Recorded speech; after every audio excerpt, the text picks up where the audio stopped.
하나님의 사랑이 넓고 깊어서 우리가 그 사랑 때문에 신앙의 삶을 살고 순종의 삶을 사는 줄로 믿습니다.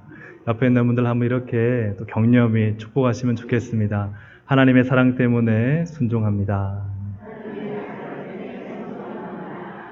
그렇습니다. 우리의 노력이나 의가 아니라 하나님의 사랑이 먼저 우리에게 주어졌기 때문에 그 사랑에 감사해서 주님께 순종하고 또 주님을 섬기는 줄로 믿습니다. 오늘 함께 이 시간 말씀 나눌 때 피동과 능동이 만나는 성취라는 제목으로 함께 말씀을 나누고자 합니다. 한 힌두교도가 기독교로 개종해 남편의 심한 박해를 받았습니다. 선교사님이 이 여인에게 물었습니다. 남편이 심하게 할 때 어떻게 합니까? 그러자 이 여성도가 말하기를 저는 남편이 심하게 할 때 남편을 위해 더 좋은 음식을 만들고 남편이 불평할 때 마루를 더 깨끗하게 닦고 남편이 퉁명스럽게 말하면 더욱더 부드럽게 대답하지요. 선교사님, 저는 제가 크리스찬이 된 후로 더 훌륭한 아내와 어머니가 되었다는 것을 남편에게 보여주려고 노력하고 있습니다.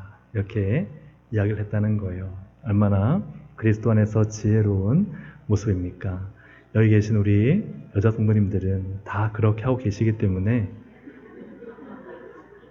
너무 기뻐서 웃으시는 거죠? 하나님의 은혜는 우리의 삶을 무위도식하게 하지 않습니다. 일하지 않고도 은혜가 있으니까 먹고 놀도록 하는 것이 하나님의 은혜가 아닙니다. 하나님의 은혜는 오히려 우리의 삶을 주마가편, 달리는 말에 더 채찍질하게 만듭니다. 하나님의 은혜를 받은 분은요, 더 열심히 삽니다. 은혜를 받은 사람은 실패를 오히려 기회로 삼고 더 애쓰고 수고합니다. 그러면서 내 힘과 능력이 안 되기 때문에 하나님의 은혜를 더 신뢰하는 믿음과 또 기도로 그렇게 인생을 열심히 살아가죠. 하나님의 일하심은 우리의 인생 가운데 어떻게 이루어지는가, 또 성경 안에서 하나님은 어떻게 하나님의 구속의 역사, 즉 하나님의 일을 이루어 가시는가 하는 걸 보면 참 우리는 우리 자신의 신앙과 삶을 또 한번 되새겨보고 비추어 볼 수 있을 것 같습니다. 오늘 설교 제목은 피동과 능동이 만나 이렇게 성취된다는 어려운 용어를 썼습니다. 하나님께서 하시는 은혜의 영역이 피동이고 또 우리가 해야 되는 영역이 능동이다. 이렇게 이해하시면 좀 쉽게 이해가 되실 것 같습니다. 어떤 분들은 하나님께서 다 하실 것입니다 하고 굉장히 큰 믿음을 가지고 있는데 정작 그분의 삶을 보면 아무것도 안 하는 분이 있어요. 하나님 말씀대로 살겠습니다 했는데 정작 보면요, 성경을 안 읽어요. 하나님이 도와주실 겁니다 했는데 정작 기도하지 않아요. 뭔가 구호는 크지만, 외침은 크지만 실제 삶이 없는 거예요. 그런 분들도 있습니다. 또 어떤 분은 정말 자기의 의지로 열심히 사는 분이 있어요. 내가 안 하면 어떻게 하냐 하고 자신의 인생과 삶과 가정을 위해서 최선을 다해 살아가는데 정작 하나님이 없어요. 정작 하나님이 없습니다. 그래서 하나님께서 하실 영역을 하나도 만들어 놓지 않고 그냥 내가 어떻게든 살아야 내 인생이 굴러간다, 이런 생각을 가지고 살아가는 분들도 있습니다. 그래서 이러한 양극단의 상황 가운데서 우리는 어떤 신앙의 모습을 가지고 살아야 할까 하는 것을 오늘 나누고자 합니다. 피동이라는 사전적 의미는 남의 힘에 의하여 움직이는 거예요. 내 힘이 조금도 들어가지 않은 것입니다. 제가 이 물잔을 이렇게 옮겼다고 할 때 이 물잔이 한 일은 아무것도 없습니다. 누구의 힘만 들어갔습니까? 제 힘만 들어갔어요. 즉 이것이 피동입니다. 우리가 하는 것이 없다는 거예요. 다 하나님께서 하셨습니다. 하지만 능동은 어떤 의미냐? 스스로 내켜서 움직이거나 작용하는 것을 능동이라고 합니다. 즉 내가 하는 것이죠. 내가 애쓰고 수고하고 계획을 짜고 열심히 살아가는 것을 능동이라 할 수 있습니다. 하나님의 일은 이 피동과 능동이 만났을 때 이루어지더라 하는 것이죠. 오늘 예수님께서는 다 이루었다 말씀을 하세요. 모든 구속의 사역, 그의 삶에 완전한 구속적인 사명을 다 이루셨다 말씀을 하시는데 어떻게 다 이루셨다 말할 수 있을까? 저는 오늘 우리에게 주신 하나님의 사명도 한 분 한 분 다 있는 줄로 믿습니다. 우리가 하나님 앞에 섰을 때 뭐 하다 왔냐 물었을 때 우리 주님처럼 다 이루었다 말은 못하지만 그래도 주님, 그래도 이루려고 노력하다 왔습니다. 그래도 주님 앞에 작은 것이라도, 정말 작은 것이라도 드릴 것이 있습니다. 할 수 있는 그런 우리의 삶이 되어야 하지 않겠습니까? 오늘 이 말씀을 통해서 우리가 어떻게 하나님의 일을 이뤄가고 성취할 것인가를 함께 나누는 복된 시간 되시고, 또 말씀의 도전으로 또 한 주간 우리의 평생의 삶이 활짝 열리시기를 주의 이름으로 축복합니다. 예수님께서는 먼저 이루어진 일들을 보셨습니다. 28절 말씀 보시면 그 후에 예수께서 모든 일이 이미 이루어진 줄 아시고 라고 말씀합니다. 일이 이루어졌다 하는 것은 예수님께서 하신 것이 아니라는 거죠. 이 일은 하나님께서 이루신 것입니다.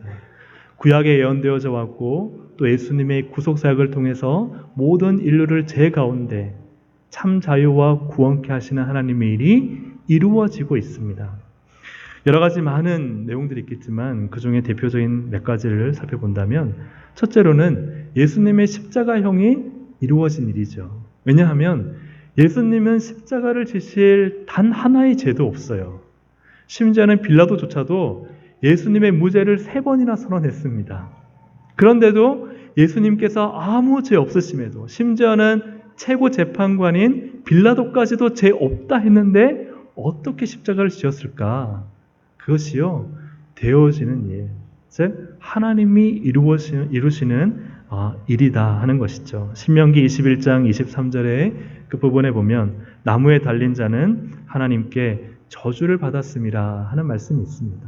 즉 하나님께서는 십자가 나무에 예수 그리스도를 다셔서 모든 인류의 저주를 그에게 짊어지우시기 위해 정말 십자가를 지지도 않아야 될 분을 십자가를 지게 만드시는, 그죠? 하나님이 이루어 가시는 이 일을 예수님이 보시는 거예요.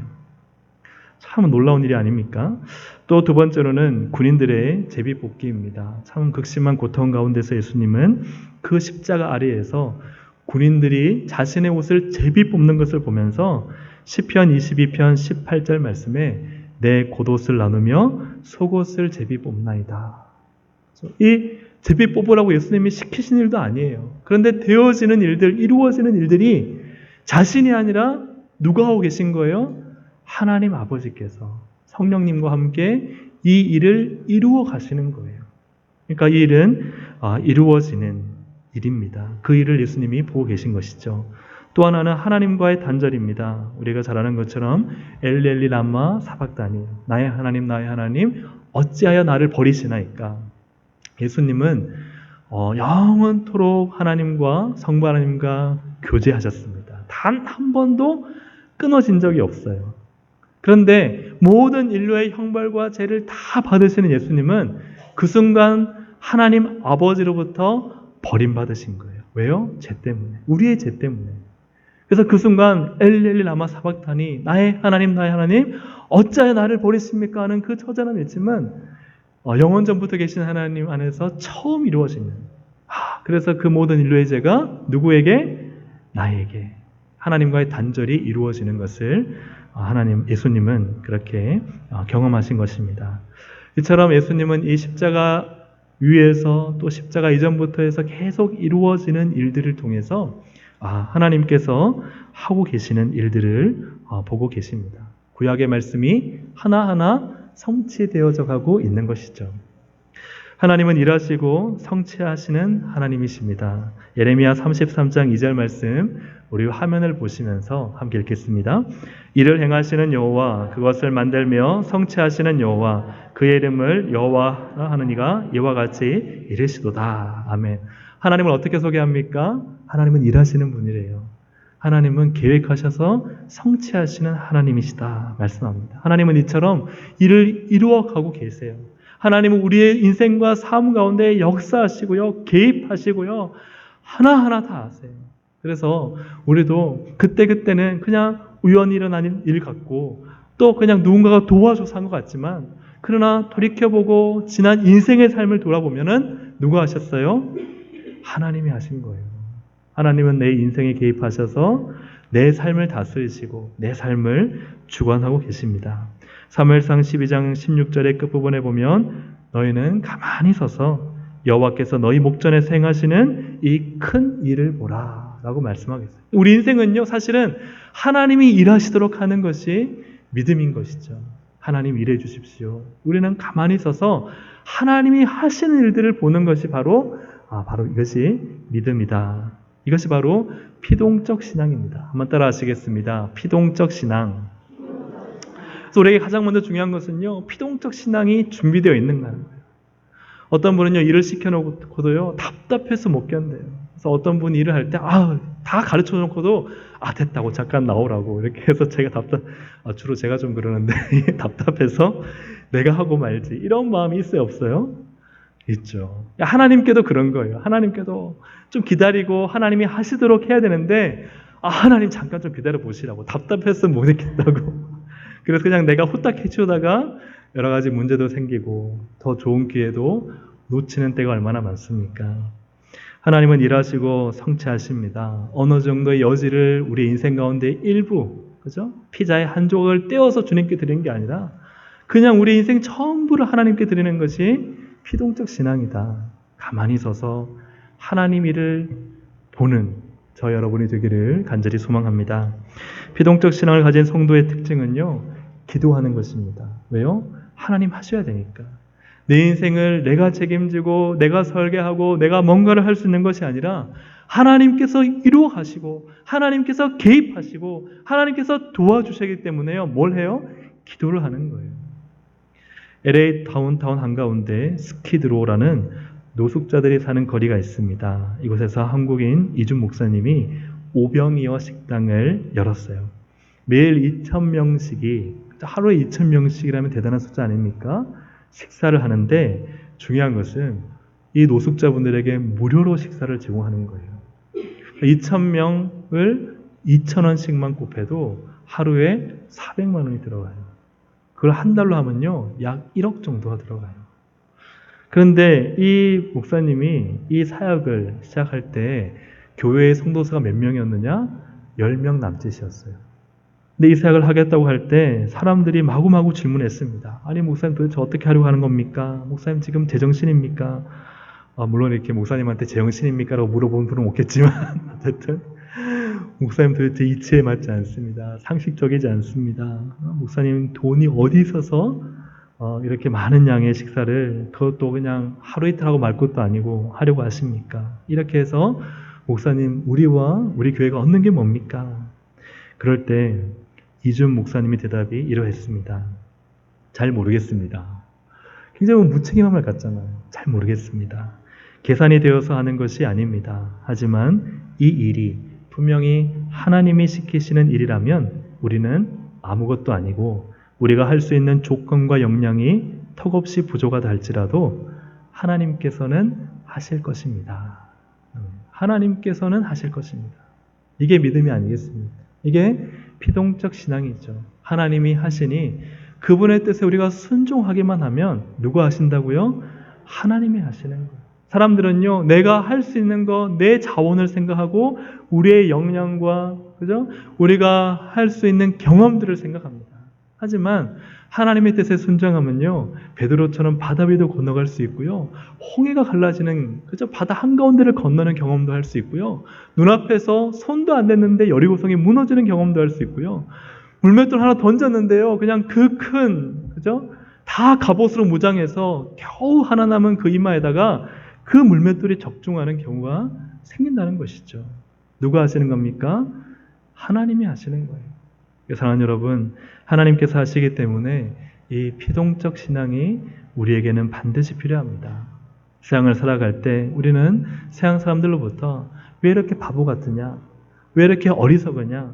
왜 이렇게 제정신이 아니냐? 그렇게 신앙대로 산다고 떡이 나오냐 밥이 나오냐? 어떤 분은 교회 가니까 떡과 밥을 주더라 하는 분이 있는데 그런 의미가 아니겠죠. 세상 사람들이 볼 때는 이치에 맞고 상식적이고 합리적이고, 그죠? 그리고 뭔가 계산이 타당한 그런 이야기를 하겠지만 우리 믿는 사람들은 하나님께서 다 아십니다. 이 믿음으로 사셔야 할 줄로 믿습니다. 놀라운 것은 이렇게 모든 일이 이루어졌다 하는 것을 이제 봤단 말이에요. 그런데 28절부터 29절을 함께 읽겠습니다. 다시 한번 28절, 29절 시작. 그 후에 예수께서 모든 일이 이미 이루어진 줄 아시고 성경을 응하게 하려 하사 이르시되 그릇이 있는지라 사람들이 신포도주를 적신 해면을 우슬초에 메어 예수의 입에 되니. 아멘. 다 이루어졌는데 예수님은 한 가지를 더 하십니다. 그것은 내가 목마르다 하고 포도주를 마시는 일입니다. 그런데 왜 이 일을 하시느냐? 예수님이 정말 육신의 목마름 때문에 하신 것이 아니라 오늘 말씀을 보면 성경을 응하게 하려고 라고 말씀하고 있습니다. 시편 69편 21절을 보면 그들이 쓸개를 나의 음식물로 주며 목마를 때에는 초를 마시게 하였사오니 라는 말씀, 즉 예언이 있습니다. 이 시편의 예언을 예수님께서는 십자가에서 생각하셨던 것 같습니다. 그래서 이 말씀을 응하게 하려 하십니다. 십자가상에서는 두 종류의 포도주가 예수님께 장대에 매달아서 올려집니다. 물론 처음에 있는 포도주는 그냥 마시게 하는 것이고 두 번째 포도주는 이렇게 장대에 매달려서 올려지는 건데 이 처음의 포도주는 마태복음 27장 34절에 쓸개탄 포도주입니다. 우리 27장 34절 같이 한번 읽어보겠습니다. 쓸개탄 포도주를 예수께 주어 마시게 하려 하였더니 예수께서 맛보시고 마시고자 하지 아니하시더라. 아멘. 십자가에 못 박히시기 전에 주어진 포도주는 쓸개탄 포도주인데 이 포도주는 십자가에 못 박히기 전에 제수에게 주는 포도주입니다. 이 쓸개탄 포도주는 이 정신을 몽롱하게 하고 또 육체의 감각을 조금 마취를 시켜서 고통을 경감시키는, 쭉 줄이는 일을 하는 것이죠. 왜냐하면 여러분 생각해 보십시오. 맨살에다가요 대못을 박는다 생각해 보십시오. 그러면 그 찢어지는 고통과 아픔을 맨정신으로 견딜 수 있겠어요? 그러니까 이 십자가에 못 박히는 제수를 조금이나마 그 아픔을 줄여주고자 쓸개탄 포도주를 마치 진통제처럼 이렇게 먹였다는 거예요. 근데 예수님께서 그것을 거절하셨다. 왜 예수님께서는 쓸개탄 포도주를 거절하셨을까? 여러 가지 해석들이 있습니다. 그러나 가장 보다 정확한 의미 해석은 예수님은 자신이 모든 인류의, 즉 우리의 죄를 짊어지는 그 고통과 아픔을 있는 그대로 당하신 것이죠. 하나도 경감시키지 않고 다 당하신 것입니다. 또 하나는요, 맑은 정신으로 성경을 응하게 하시려고 그분은 정신이 몽롱해지거나 아니면 그냥 그 진통제의 효과 때문에 비록 아픔은 줄어들 수 있지만 그러나 자신이 십자가에서 해야 될 그 마지막 다 이루었다는 그 선포를 하기까지 차라리 고통을 선택하신 것입니다. 두 번째 포도주는 오늘 본문에 나타나는 신포도주입니다. 신포도주는 그냥 음료예요. 로마 병사나 일꾼들이 일하면서 좀 힘들 때 마시는 포도주. 이것이 음료 같은 신포도주였습니다. 그래서 아까 읽었던 시편 69편 21절에 목마를 때에는 초를 마시게 하였다. 그러니까 앞에 이미 쓸개를 받았잖아요. 그죠? 시편 69편 21절 앞부분에 있는 쓸개를 받았으니까 이제는 이 마지막에 있는 초를 받으시기 위해서, 즉 성경을 응하게 하시기 위해서 예수님은 뭐라고 하신 거예요? 내가 목마르다 하신 거예요. 그래서 로마의 병사들이 이렇게 좀 적셔가지고 예수님의 입에 갖다 대주시는 것이죠. 사실 얼마나 그 십자가에서 고통스럽고 한마디 한마디 하기가 너무나 어려우셨겠어요. 채찍에 맞으셔서 다 몸이 찢겨지고 가시에 피가 줄줄 흐르고 그리고 막 못에 박힌 거 조금만 움직이면 온 신경이 찢어질 듯이 아픈 그 십자가 고통 속에서 예수님은 뭘 생각하신 거예요? 성경을 응하게 하시려고. 마지막 예언 한마디. 근데 그 앞에 보세요. 이미 모든 일이 다 이루어졌대요. 하나님 아버지가 그 모든 일을 다 이루어 주셨대요. 그러면 아유 하나님 내 몸 좀 힘드니까 여기까지만 합시다. 주님 그렇게 하지 않으셨다는 거예요. 마지막까지 그 성경을 이루시기 위해 예수님은 내가 목마르다 하시고 시편 69편 21절의 말씀을 성취하시는 거예요. 그러므로 신앙은 능동적입니다. 능동적 신앙은 스스로 자원하여 움직이는 신앙이죠. 누가 말해서가 아니라 적극적으로 그 말씀을, 그 성경을 성취해 가는 것이 신앙입니다. 하나님이 알아서 해주시겠지. 하나님이 이미 이만큼 하셨으니까 그래, 뭐 내가 더 할 것이 있겠어. 그냥 누워서 감 떨어지기를 구하는 신앙은 결코 하나님 믿는 신앙이 아닙니다. 능동적 신앙은 하나님의 은혜를 알고 그 은혜가 역사하는 것을 믿으면서 동시에 내가 할 것이 있다. 주의 말씀을 성취하며 인생을 주의 성경이 이루어지도록 성경을 성취하며 살아가는 것이 능동적 신앙입니다. 사랑하는 여러분, 우리 자신 한번 돌아보기 원합니다. 우리는 세상이 주는 쓸개탄 포도주를 벌컥벌컥 마시고 있지는 않습니까? 고통을 경감시켜주고 내 인생의 이런 고난과 아픔을 좀 잊어버리게 만드는, 어떤 분은요 술일 수 있어요. 술 한잔 마시면요, 독주 한잔 하면은 그냥 고통과 인생의 문제 해결된다고 생각하는 분일 수도 있습니다. 어떤 분은 명예와 쾌락일 수 있겠죠. 그래서 또 어떤 분은 돈이 주는 만족일 수도 있을 겁니다. 또 어떤 분은 그냥 집에 가면은 그냥 알콩달콩 사는 내 가족이 될 수도 있겠죠. 그래서 그거 한 잔 마시고 그거 함께 하고 그렇게 하면은 그냥 내 인생의 고난과 아픔 그냥 지나갈 것이다. 그 안에는 하나님 말씀을 성취하려는, 주의 뜻을 이뤄가려는, 사명을 향한 부르심을 따라 살아가려는 그런 모습은 전혀 없고 그냥 세상이 주는 쓸개탄 포도주를 벌컥벌컥 마시면서 그렇게 살아가고 있지는 않습니까? 잠깐 고통을, 잠깐 아픔을, 잠깐 괴로움을 그냥 견뎌내게 해줄 수 있는 것에, 세상이 주는 잠깐의 만족에 그 유익에 빠져서 정말 신포도주를, 사명의 포도주를, 말씀의 성취 포도주를 마셔야 되는데도 불구하고 거기까지 나가지 못한 채 그냥 취해서 몽롱하게 살아가고 있는 것은 신앙이 아닌 것이죠. 사랑하는 여러분, 신포도주를 마시기를 주님의 이름으로 축복합니다. 마지막 신포도주를 마시기 위해서요, 우리는 쓸개탄 포도주를 거부해야 되는 거예요. 내게 주신 사명을 이루기 위해서 나는 지금 세상의 잠깐의 행복과 즐거움, 그 쾌락에 파묻혀 있으면 안 된다는 거예요. 그래서 그러한 쓸개탄 포도주를 마셨다면 빨리 입을 헹궈내고요, 사명의 포도주, 말씀의 포도주, 신포도주를 마셔야 하는 것입니다. 사랑하는 여러분, 사탄에게 속지 않으시기를, 속지 않는 우리 모든 동성애 가족들 되시기를 주님의 이름으로 축복합니다. 그 쓸개탄 포도주를 거절하고 마지막까지 하나님의 영광, 주님 나를 부르실 때까지 주님의 영광을 위해 살아가는 우리 모든 동성애 가족들이 됩시다.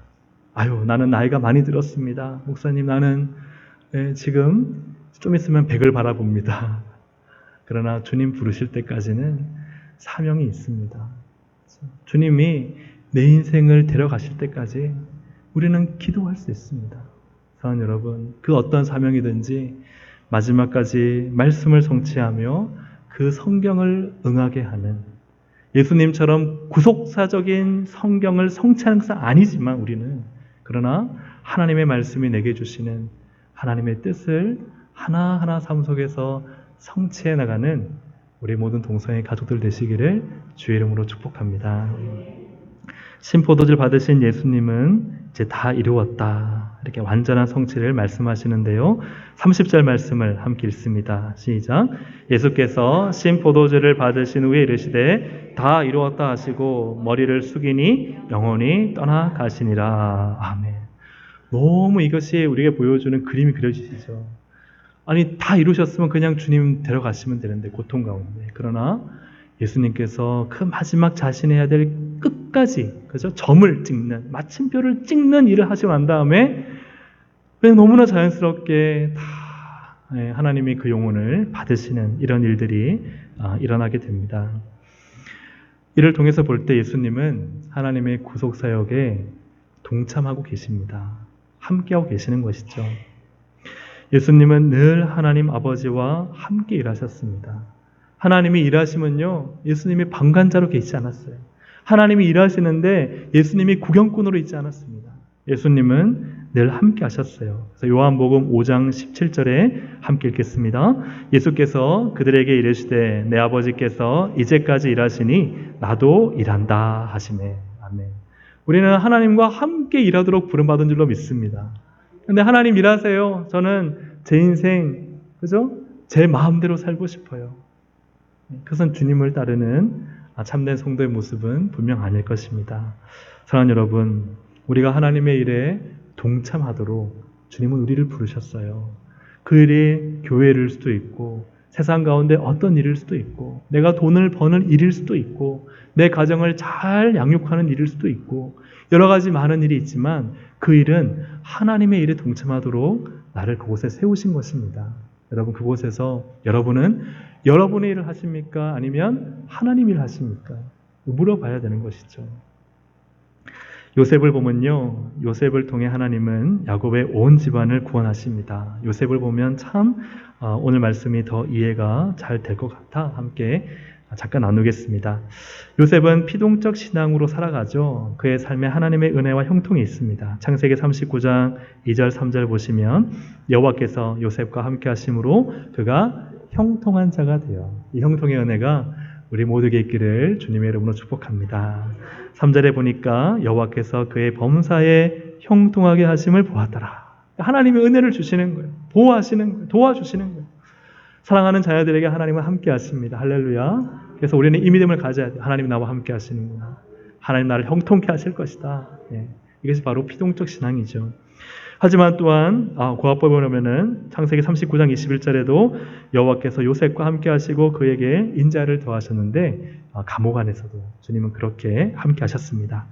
이것이 피동적 신앙이라면 요셉은 또한 능동적 신앙으로 살아가죠.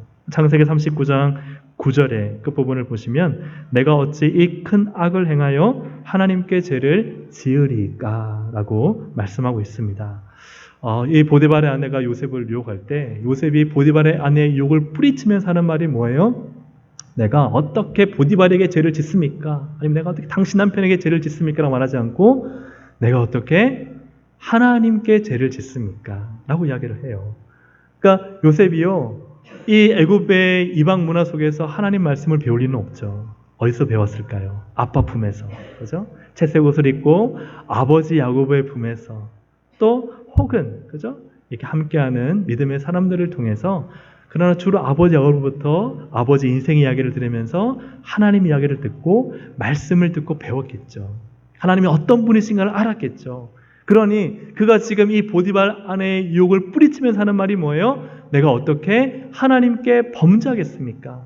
이 고백을 하고 있는 것입니다. 그러니 어렸을 때의 신앙이 얼마나 중요한지 몰라요. 여러분, 어렸을 때 참 자녀들이 예수 그리스도를 잘 믿으면요, 커서도 참 잘 믿고 혹은 좀 방황을 하더라도 돌아오잖아요.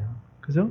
근데 어렸을 때 참 이 예수 그리스도랑 하나님 말씀을 잘 모르고 자라면 나중에 극적인 회심을 통해서 또 하나님께서 또 부르시기도 하시지만 참 예수 믿게 하는 게 어렵다. 어렵다 하는 고백들을 하시는 분들을 많이 만나봤어요. 그러니 우리가 이 어렸을 때 자녀를 믿음으로 철저히 교육하는 게 얼마나 중요한지 모릅니다. 이것은 단지 교회만을 보는 것을 의미하는 것이 아니라 가정과 교회에서 하나님 말씀을 철저히 교육을 시킨다는 것을 말씀하고 있는 것이죠.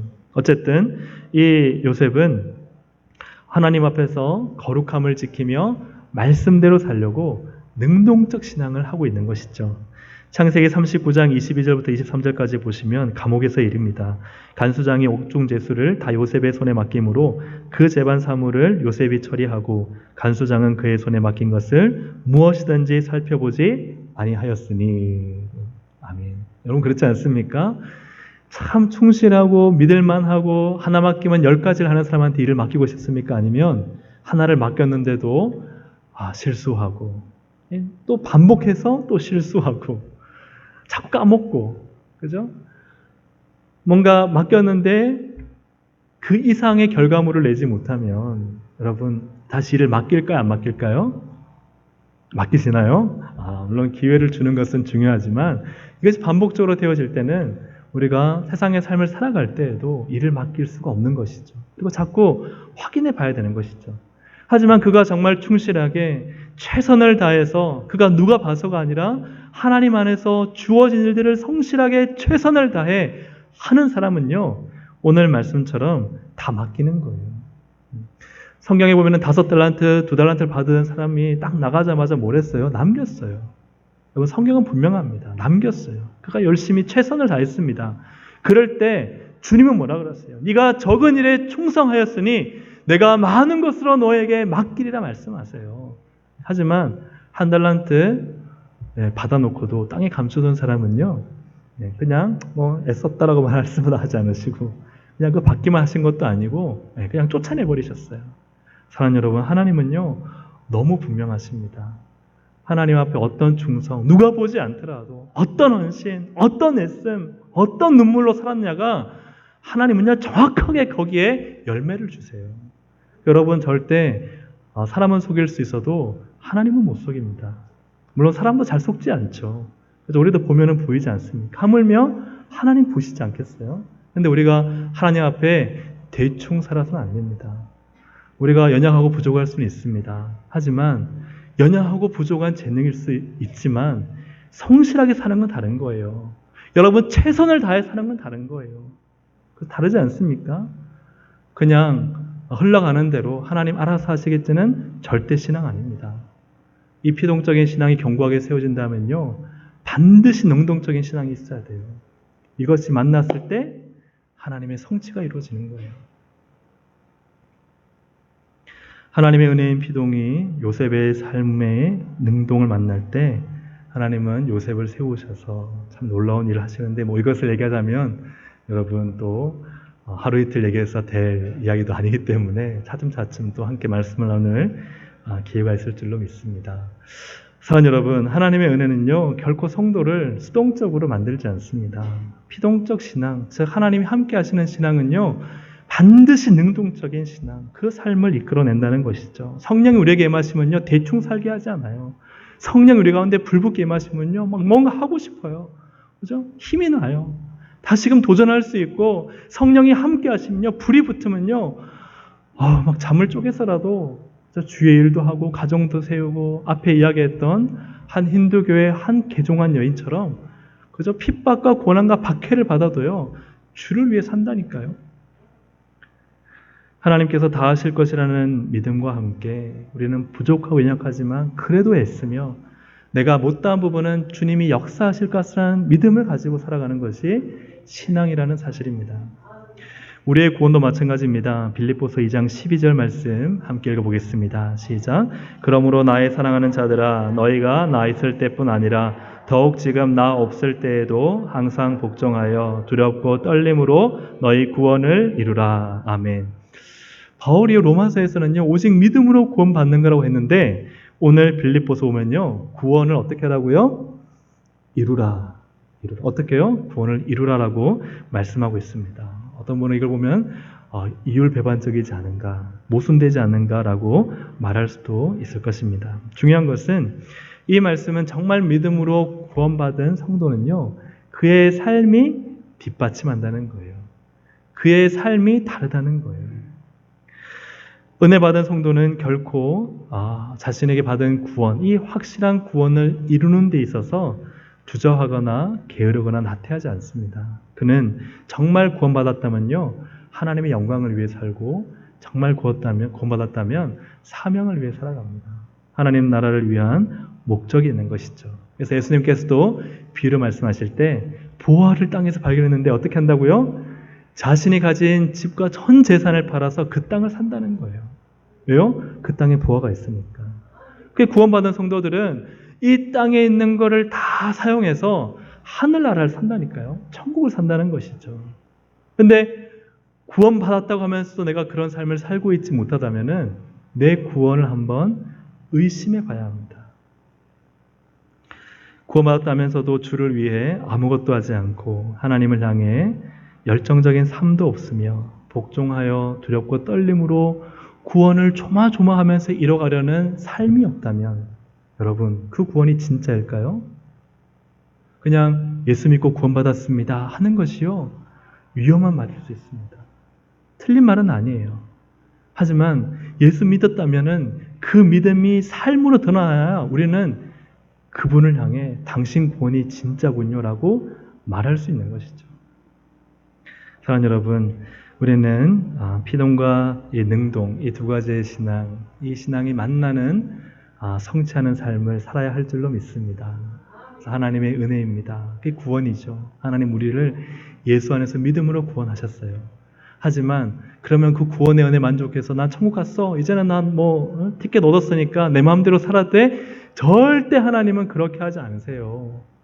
구원받은 사람은요, 얼마나 더욱 주님께 기도하고 더 말씀대로 살려고 성경을 펴고 더 전도하려고 애쓰고 어떻게 하면 교회 와서 주님의 일을 할까, 어떻게 하면 세상에 나가서 주의 이름을 먹칠하지 않고 주의 영광을 드러낼까, 그렇게 살지 그냥 교회 다니니까, 내가 예수 이름 고백했으니까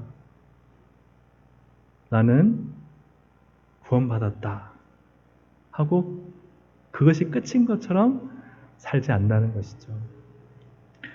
사랑하는 여러분, 오늘 우리의 신앙이, 저는 다 예수 그리스도 안에서 구원받은 신앙이 되기를 소망합니다.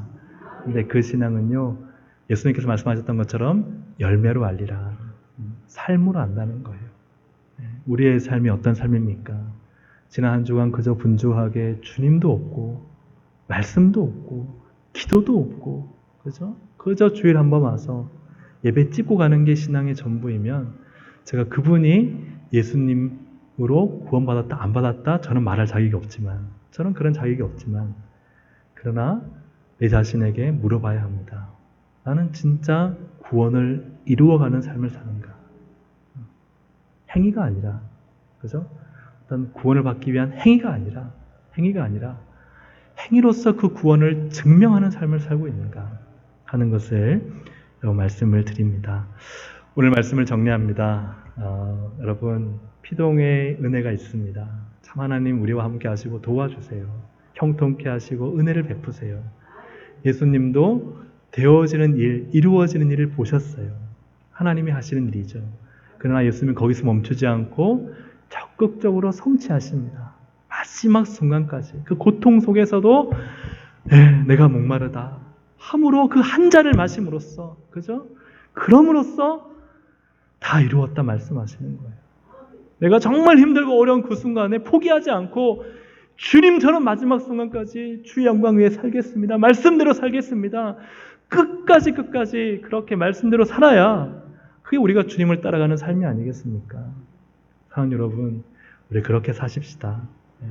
정말 우리가 구원받은 자로서 그렇게 믿음으로 세상에서, 가정에서, 삶에서 살아가는 우리 모두가 되어서 진짜 구원받은 자요, 하나님의 성취를 이루는, 사명을 이루는 그런 삶을 우리 모두가 살아가시기를 주님의 이름으로 축복합니다. 기도하겠습니다. 하나님 아버지, 은혜 감사합니다.